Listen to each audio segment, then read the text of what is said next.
করতো যে আমি উন্নয়ন করছি মানে আমি বাংলাদেশের মানুষের উপর দয়া করছি। এই বিরোধী দল দমনই ছিল তাদের মূল কাজ। প্রধানমন্ত্রীর সরাসরি হস্তক্ষেপ থাকে বিচার বিভাগের উপর। তারা গিয়ে তো প্রান্তিক অঞ্চলে সমস্যা সমাধান করতে পারবে না, ওইখানের সমস্যা ওরা ভালো বুঝবে। তাহলে আমরা কেন স্থানীয় পর্যায়ে থেকে একজন নারীকে উঠিয়ে আনবো না? চাই না যে সরকারে থাকবে, যে ক্ষমতাসীন থাকবে, সে যাতে জনগণের কাছে জবাবদিহি থাকে।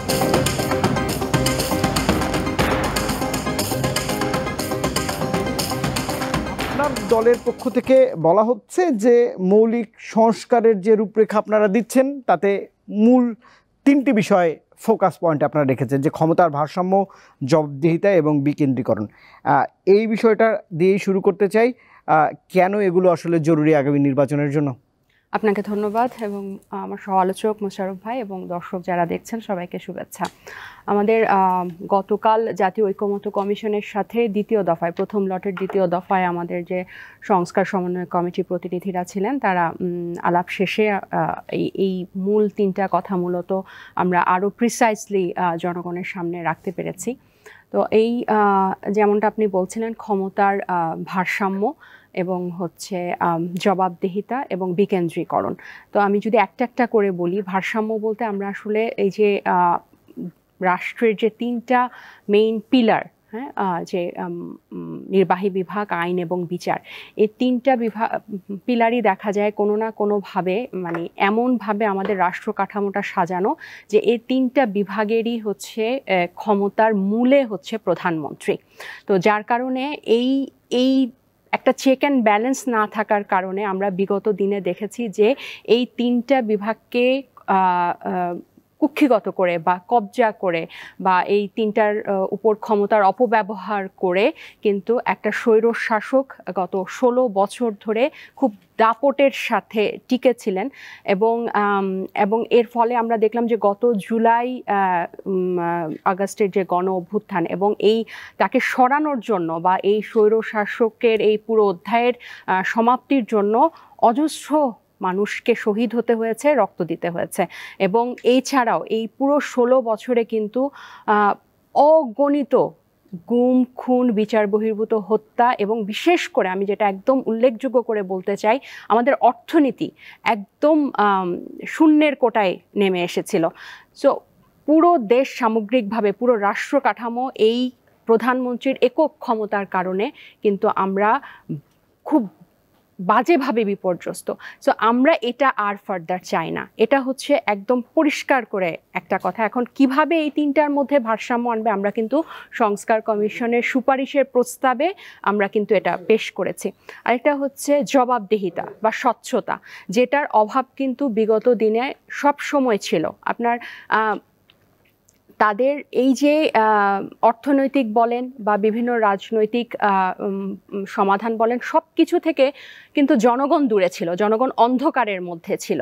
এত হাজার হাজার কোটি টাকা পাচার হয়ে যাচ্ছে, বা আপনি দেখেন এই যে আইন শৃঙ্খলার বা এই বিচার বিভাগের অবস্থা কীরকম ছিল, সব কিন্তু একটা ক্ষমতা কেন্দ্রিক ছিল এবং বিচারহীনতার সংস্কৃতিটা একদম স্টাবলিশ হয়ে গিয়েছিল।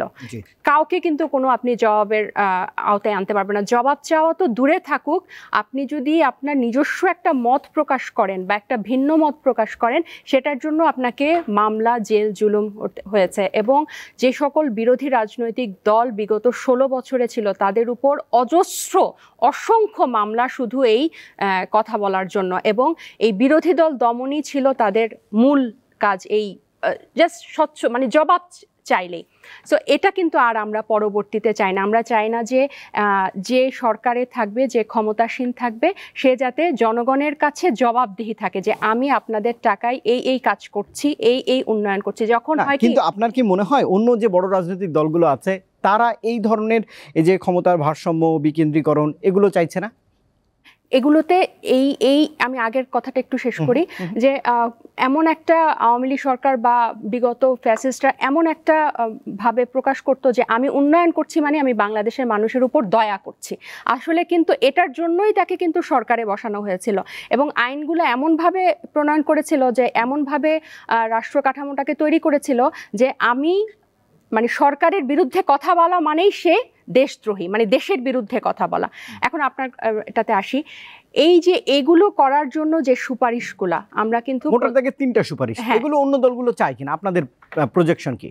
এটাতে যদি আমরা ঐক্যমতে পৌঁছাতে পারি তাহলে তো মানে এর থেকে ভালো সুখবর বাংলাদেশে আর এই মুহূর্তে আর কোনো কিছু হতে পারে না। আমরা কিন্তু বলছি যে এই যে সাংবিধানিক প্রতিষ্ঠানগুলোতে যে নিয়োগ, এই স্বাধীন নির্বাচন কমিশন, দুদক, আপনার মানবাধিকার, এটার জন্য কিন্তু আমরা একটা এনসিসি জাতীয় সাংবিধানিক কাউন্সিলের সুপারিশ আছে। এটাতে কি হবে, প্রত্যেকটা মানে বিরোধী দলের রিপ্রেজেন্টেশনও কিন্তু এখানে থাকবে এবং প্রধানমন্ত্রীর ক্ষমতাটাকে চেক অ্যান্ড ব্যালেন্স করার জন্য কিন্তু আপার হাউসে যদি আপনার আনুপাতিক হারে থাকে তাহলে কিন্তু সংখ্যাগরিষ্ঠ দলের এই ব্যাপারটাকে চেক অ্যান্ড ব্যালেন্স করা যাবে। এরপর বিচারপতি নিয়োগ, আমাদের কিন্তু দেখেছি যে প্রধানমন্ত্রীর সরাসরি হস্তক্ষেপ থাকে বিচার বিভাগের উপর। সো এই তিনটাকে মূলত কেন্দ্র করে যে সংস্কার প্রস্তাবগুলো আছে সেগুলোকে আমরা মৌলিক সংস্কার বলছি।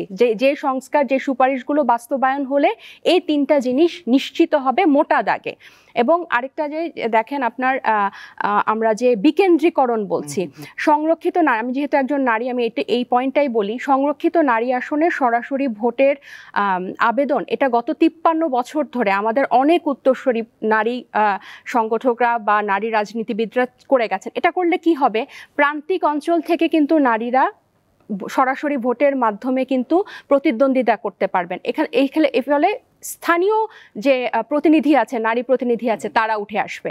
আমরা যারা শহরের প্রতিনিধি তারা গিয়ে তো প্রান্তিক অঞ্চলের সমস্যা সমাধান করতে পারবে না, ওইখানের সমস্যা ওরা ভালো বুঝবে। তাহলে আমরা কেন স্থানীয় পর্যায় থেকে একজন নারীকে উঠিয়ে আনবো না? আমরা তো দেখেছি সংরক্ষিত আসনে সাধারণত ক্ষমতাসীন দলের যারা পরিচিত, যারা একটু করে বললেই যারা সুবিধাভোগী তাদেরকেই কিন্তু সংরক্ষিত আসনে সিলেক্ট হয়েছে এবং তাদেরকে এক ধরনের খুশি রাখা হয়েছে। তাদের কিন্তু যথেষ্ট আওয়াজটা ছিল না, ওই রিফ্লেকশনটা সমাজের যারা প্রকৃত অর্থে যে নারী সমাজ ছিল তাদের প্রতিনিধিত্ব কিন্তু কাউকে আমরা কিন্তু সংরক্ষিত আসনে দেখিনি। সো এটাতে যদি সরাসরি ভোট হয় তাহলে কিন্তু আপনার স্থানীয় পর্যায় থেকে নারী নেতৃত্ব উঠে আসবে এবং এই যে নারীর ক্ষমতায়নটা কিন্তু বাস্তবায়ন হবে।